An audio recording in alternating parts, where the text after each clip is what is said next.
tali bi defati na jéey mbokki internet yi tey ci suba jàpp 4 heures wala 5 heures du matin fële ca Kaffrine ñaari bus ñoom ñoo fa daje mu bëri nag ay blessé lool ba sax ci lu ñu jot a dégg am na 38 personnes yoo xamante ne bi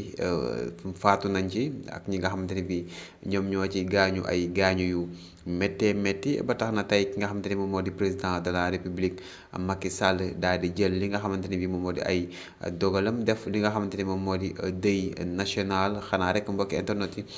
di ñaanal ñi nga xamante ni bi ñoom ñoo faatu ci accident bi yal na leen yàlla xaare àjjana waaye ñi nga xamante ni tamit am nañ ci accident am nañ ci ay blessé yu méttee métti ñu ñaan yàlla fëgg seen bopp bañ dellu ci seeni njaboot encore une fois loolu lañ leen indiloon ci xibaar accident bi nga xamante ne bi am na fële ca yoonu Kaffrine bi ñaari bus yi nga xamante ne bi ñoom ñoo daje mu nekk lu metti lool